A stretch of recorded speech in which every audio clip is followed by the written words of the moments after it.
Looking at it, the Wild consistently use him, like you say. He gets plugged in at wing, center, wherever he's needed. And it seems like every time he's forced to move a position after he's become like really stale at whatever position he's at, he within a couple of games has like a game like last night where he looked like he was, a world beater. Do you think they're just going to keep doing that? Because just historically, it seems like when he gets moved, all of a sudden he comes out and he looks like a world beater. Look, somebody actually pointed out pretty well in a comment on The Athletic about this, that look, he wouldn't be moved or bounced around if he was just great at one position. And the point that I think it was Glenn on The Athletic was making is so true. There's a reason why Jason Zucker and Mikael Granlund don't move every other freaking position. Granlund can play center and wing, but Granlund's so good in his one spot where Coyle just doesn't bring that to whatever line he's on. And so I think Coyle just is what he is, but I get what he's saying. I mean, this year I do feel for him. Just a perfect example is he finally has a game like yesterday, and let's say he does it again against Florida, and now Mikko comes back to practice on Friday. He will be displaced, Charlie Coyle, and that I think is his frustration. And we've seen it earlier this season. Remember, we got to Chicago, and the Wild had a huge game the night before where the Greenway Eriksson Coyle line finally looked awesome, and we get to Chicago, and he changed. Or you know what it was? It wasn't that. They actually, I think the game before, they had. I can't remember what happened, but it was the road trip before that line started to heat up, and then all of a sudden he didn't play him anymore. And if you remember, the Wild won in L.A., Anaheim, and St. Louis with that Eriksson, Coyle, and Greenway line. They were awesome. Then they get home, and suddenly it's broken up based on, I think, Koivu got sick or something. I could be totally messing all this up, but what I'm saying is that there have been times where even when there's no reason to displace him, he just gets displaced. So I think he's just getting frustrated. And to me, what made today's story interesting is kind of what I said at the beginning of the article, is that Charlie Coyle has spewed the company line for 7 years. Oh, I don't mind it. I love playing center. I love playing wing. I love playing with this guy and this guy. And today he kind of he didn't spout off, but he just look, I want to be a consistent player in this league, but how can I be a consistent player when I can't find a consistent place in the lineup? And I think today, the pressure is starting to get to Charlie. First of all, he beats himself up mentally, but I think the pressure is starting to get to him. He knows he's not an idiot. I don't throw stuff against the wall. They are talking to other teams about Coyle. He knows that the beginning of the end is probably here for him at some point. He's, regardless, 2 years from UFA. They're not going to re-sign him. So he knows that he's going to get traded at some point. I think that he's finally just saying, you know what? I finally play great, and today I almost show up at the practice, and if Mikko's here, I'm again not playing the position that I'm better at. And so a lot of it's on him. A lot of it I also have sympathized with as well, if that makes any sense. Like Charlie needs to be better, but I also agree that he's like a seesaw every single day. You just don't know where he's going to be. He's the guy that's moved to every single line, and every single position. And then follow up to that, what would it take? Does he have to have a couple of just monster games and hope Ek continues to have some sort of struggles, or are they just completely bottom? Ek is going to get the playing time because they want him to get the playing time. But I don't know. It's a good question. I mean, if it were me, I'd put Coyle at center on the third line and keep Niederreiter at right wing on the second line. If you truly believe that Charlie Coyle is more valuable to your team by playing center, then Eriksson Ek hasn't done anything to warrant that he just needs to be anointed the center of the third line because you want him to eventually be the center of the team. So, that's what I do. But it's not. You're getting to a point where it's either way you're taking him off. What made him good last night? I think it was interesting that Parise was so good last night. Parise also, his quotes after the game was almost like please let me continue to play with these two. So that says something. And then slightly different topic is outside of just the eye test of watching him, is Greenway actually getting that much better every single game? I mean, watching him in the corner, two guys come to hit him, and he just almost shrugs them off like they're I mean, these are big guys coming after him, and it's like, I still wish he was him. more physical on the forecheck, but he protects the puck great. And the next thing that'll come is offense. It's just not gonna. It doesn't come right away for a lot of guys, and he was never a big scorer in college or anything like that. It's gonna come. He's gonna be a great player. Of their three, let's call him three top prospects right now, if you still want to consider Eriksson Ek a prospect. Of Eriksson Ek, Cunnin, and Greenway, I'm mostly excited about Greenway. We'll see. I don't know. There's something about Cunnin that I'm still not sold on yet. It's just, I just don't know if he's ever going to be a top 6 guy by any stretch. So good questions, David. We'll Thank see. you. I don't know. That's probably unfair. I haven't seen Cunnin enough. He's still 21, too. Yes, exactly. Just like, Greenway and Eriksson Ek. You don't want to jump to conclusions yet. Thanks to Tony Hoaglund, your State Farm agent champion. Tony handles my insurance. He handles Michael's insurance. You can reach him at 763-421-4900. We highly recommend working with him.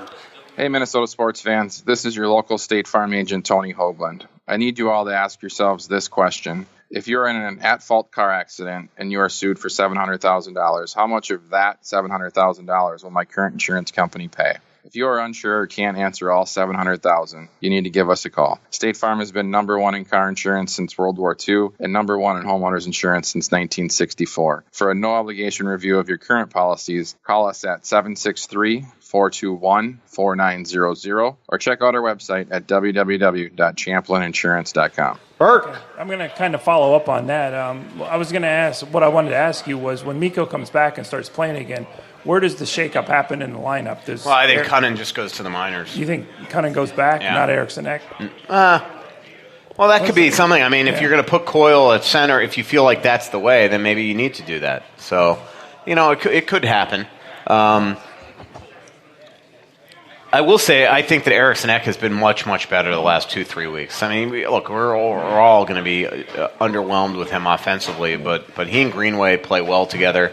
I still think he's going to be a really good player in this league, but you're right. I mean, he's just, it's hard to see that now, but it is way too early to give up on him. Like, somebody compared him to James Shepard on Twitter like about 2-3 weeks ago, and I think I lost my mind on the guy.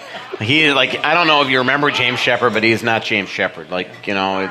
This guy, he's a very smart hockey player on the defensive side of the puck. It's just, you just wish that he would learn where they put the net in North America. Maybe benefit from benefit from playing first line minutes in Iowa. Yeah, no, I agree. I'm all for that. Yeah, I'm all for it, especially if it's just a little stint. Yeah, I've been saying that for a while. So that's a good. But Cunnin needs to show that he deserves to be here. And last night if they lost 7-5, I don't think that everybody would have been as excited with Cunnin's game as they claim to be after. Well, we were in Iowa this past weekend, and we got to talk to Cunnin, and I said, hope to see you up there real soon. He goes, me too. So, yeah, I mean, it's been he's a confident guy. I mean, he thinks he should be here on this team right now. He's made that extremely clear to the Wild, and he reminds me of every first-round pick I've ever covered that's been in the minors. He's got that air of I belong, and that's I mean, Tuck used to have it. Tuck used to come up here and be like, and just had this attitude, and I'm not. Trust me, I'm not criticizing. It's just this air of like, I should not be in Iowa. Keep me here. This is ridiculous already, And they don't realize that you do have to pay your dues, And secondly, explain the story of how the T-shirt guy ended up back in the X last night. I don't know, but they scored right after the guy. I don't care. I would have given up the goal for him to go away. Yeah, I was watching a video of him go on his Twitter account. He saved a video of him giving this emotional speech in Bakersfield the other night. It's worth seeing. It's an inspirational chat. We'll get right on. Pass. Yeah. Thanks, Bert. Appreciate it. Thanks for providing the Gopher tickets today. We appreciate it. Yes, sir. So, Michael, first off, thanks for the coffee this evening. the coffee, Starbucks teas. I was going to bring Fred down, the 92-year-old guy who was here for the last podcast, but he's on IR right now. He hurt his shoulder, so he'll be back. But Fred did have a question for you. Yeah. And the question was, and it deals with Charlie Coyle, and he said he likes Charlie Coyle. Boston's his favorite town. It might just be because Coyle's from Boston. Mm-hmm. And he also really likes Nito Niederreiter, and he's tired of these guys being trade bait. He'd rather see them traded or just played as players on the team and integrated instead of just year after year after year. And I think there's either you tweeted it out or it was a Coyle comment where he said, "I'm just tired of being on Montreal every year for the last 5 years." Yeah. That was my question after the game last night. His quote was something like, "I've been traded to Montreal since 5 years ago, so it means nothing," meaning the rumors. And it is true. I mean, the Wild have had a chance to move him to Montreal. I don't think they have a chance anymore, but they had a chance last couple of years. I get what Fred's saying, but one reason why Nino and Charlie are bait, besides the fact that they haven't had great games this year, is just the fact that you just kind of, it's process of elimination. I mean, we can all assume that Dumba's been committed to. We can all assume that they are not going to. This is an assumption. This one's really an assumption. When I say assumption on Dumba, I'm being sarcastic. They're not trading Dumba. But on a true assumption, I don't think that they are going to trade Brodin because Suter's game has absolutely fallen off. So I think that he is extremely valuable right now, Brodin. So there's that. They just committed to Zucker. I'm not saying that Zucker's Teflon is going to be staying here forever, but they've just committed to him. You don't think that they're going to want to take a guy that's probably their fastest winger and move him now, even though I don't think he's the pure goal scorer that we had all hoped. You're not trading Stahl until closer to the trade deadline. That's only if you're out of the playoffs. Obviously, Parise and Suter are not being traded. Koivu's not being traded. So who does that leave? It's obvious that Nino and Coyle are the trade chips right now. So that's kind of why they are that. And so when you're struggling, this wasn't a story at the first month and a half of the season when they were playing well and had a strong start to the year after the first couple of games. But now they're struggling again, so now it becomes a story again. If all of a sudden they go on a tear again, it won't be a story again. I mean, that's just kind of the nature of their positioning on the team. They've just got to be better, and the team's got to be better for them to probably get their names out of the papers, so to speak, or the internet.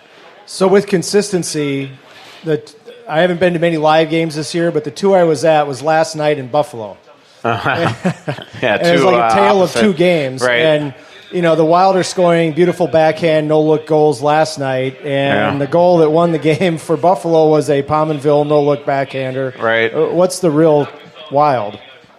Well, this is probably the real Wild. I mean, they're an inconsistent team that teases at times. I was talking to this breakfast club this morning, and that's what I said, is that, look, they probably are what they are perfectly. They're going to, that's why even Bruce last night was not jumping for joy over a victory. He's been teased too often by this team.